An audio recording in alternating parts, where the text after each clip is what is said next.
Sinasabi ng mga kritiko ng Korte Suprema, transparency daw, accountability, ang kakapal ng mukha nila. President Republic, alam niyo yung President? Yung prefabricated concrete. Ha? Sino bang nagnakaw ng flood control projects? Transparency daw. Sino bang nangungupit sa mga public works? 40% sabi ni Palafox. Ha? Si Sara ba sila? Sino bang nangurakot doon sa Cat's Eye? 1,200% overpriced. Sino nag-overpriced ng ripraping? Sino humingi ating kakalhating bilyong confidential funds?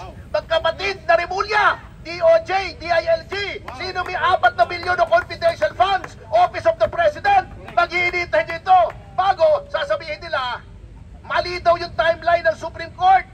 Eh tinatanong kayo kung kailan ibinigay, kung di-distribute. Ayaw niyong sumagot. Yung si De Lima napakayabang, hindi daw sakop na Supreme Court yun. Yang si De Lima napakapangit ng ginagawa, ng ginagawa. Na pa sa Korte Suprema ang final talk dito sa Liwasang Bonifacio magmumula kay Attorney Ferdinand Topacio. Isang mapulang pagbati sa inyong lahat. Yes! Mapula dahil narito tayo sa harapan ng pantayo ni Andres Bonifacio. Itong si Andres Bonifacio po ay katulad ko. Ferdy Topacio, atapang atao. Aputo na braso, hindi anak mo. Huwag ka natin ituloy. Alam niyo, itong mikropono ito, napakaraming laway na. Para kaming naghalikan na ni Ka-Eric, saka ni Ronald Cartema, saka ni Congressman. Dalawa. Para actually, tayo po ay pupunta na ngayon sa Korte Suprema. Ilang puntos lamang po. Sinasabi ng mga kritiko ng Korte Suprema, transparency daw, accountability, ang kakapal ng mukha nila. President Republic, alam niyo yung President? Yung prefabricated concrete. Ha?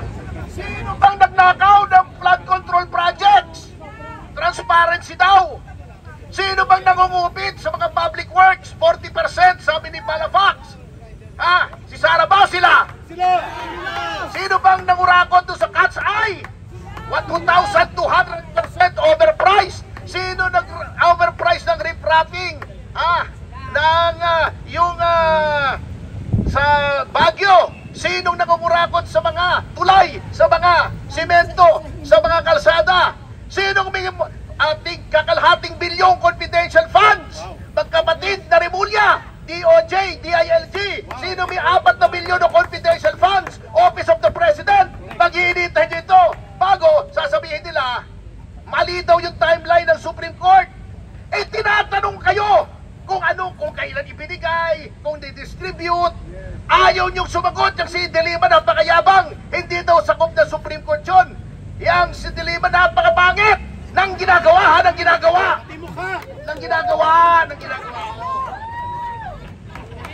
Buti na lamang hindi nagkaroon ng impeachment. Hindi natin makikita araw-araw sa telebisyon ang pagbubuka ni De Lima, ni Lorna Capunan, at saka ni Luistro.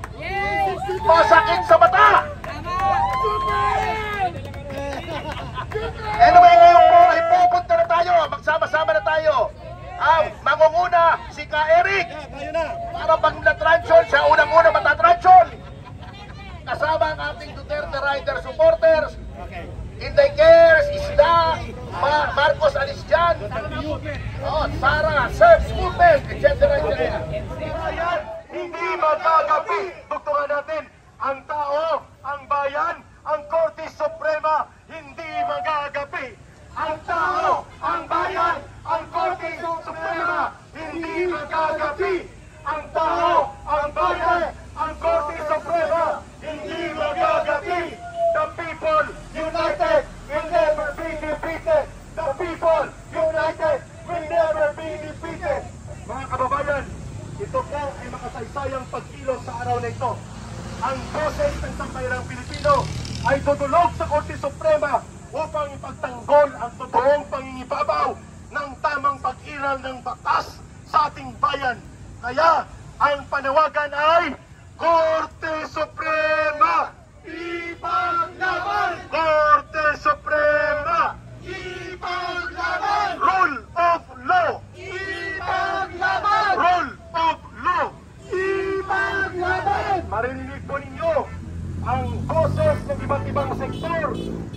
panindigan ng taong bayan. Mauna ang mga riders. We will follow you.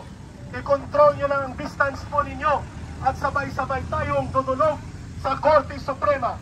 Muli, ang panawagan kung bakit nandito tayo, Korte Suprema! Ipaglaban! Korte Suprema!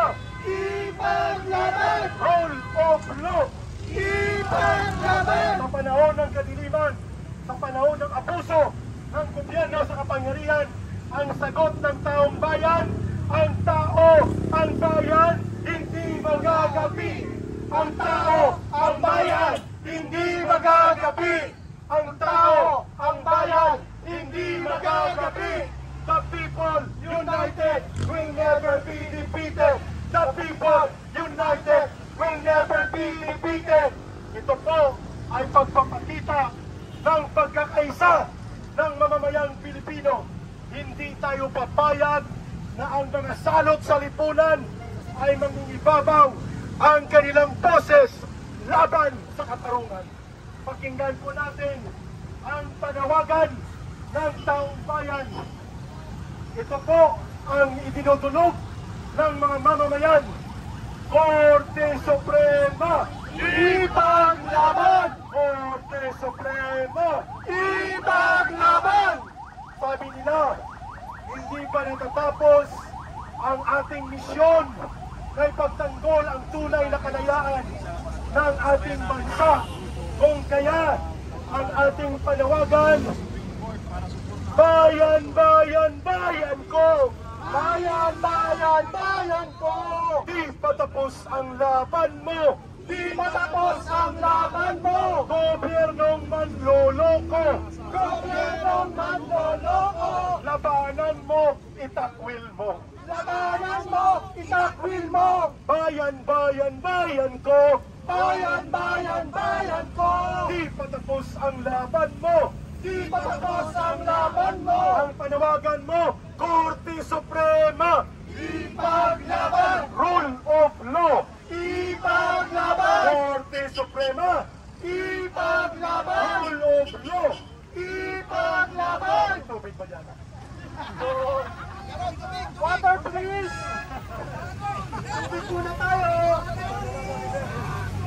So kasalukuyan po naglalakad Naglalakad po yung ang mamamayang grupo Pilipino. papunta sa Simbolo Supreme Court, no, galing Liwasang Bonifacio upang para panindigan maghain ng na ang kataas-taasang mag-file hukuman ng ang huling tagapaghatol hinggil sa batas indirect contempt charges ay dapat nirespeto sa mga kritiko at dapat ng ipinatanggol naging desisyon po ng mga Korte mamamayan. Suprema.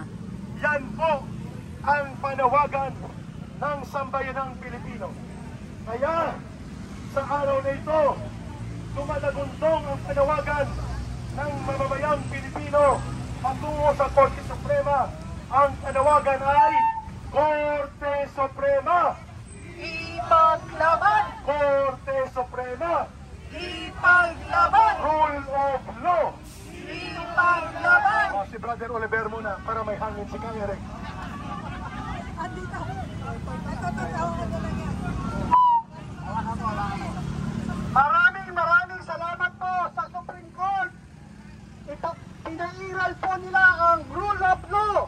Kaya sumusuporta po tayo sa mga social justice na sumuporta at ibasura ang impeachment complaint laban sa ating Vice Presidente. Pasasalamat kay Attorney Ferdy Topacio, kay Attorney Turion, sa mga kasamahan po natin nandito. Ang panawagan ng sambayanang Pilipino na kailanman dapat manangibabaw sa ating bayan ay ang pagkilan ng batas, hindi ng mga kahaman sa poder at kapangyarihan. Kaya, ito po ang panawagan ng taong bayan na dapat mangibabaw ang salitang batas. Ang panawagan ng taong bayan, Korte Suprema! Ipaglaban! Korte Suprema! Ipaglaban! Rule of law! Ipaglaban! Rule of law! Ipaglaban! Korte Ipaglaban! Rule of law! Ipaglaban! Boying Remulla, ating labanan! Boying Remulla, ating labanan! Boying Remulla, ating labanan! Boying Remulla, ating labanan! Bayan, bayan, bayan ko! Di ba tapos ang laban ko?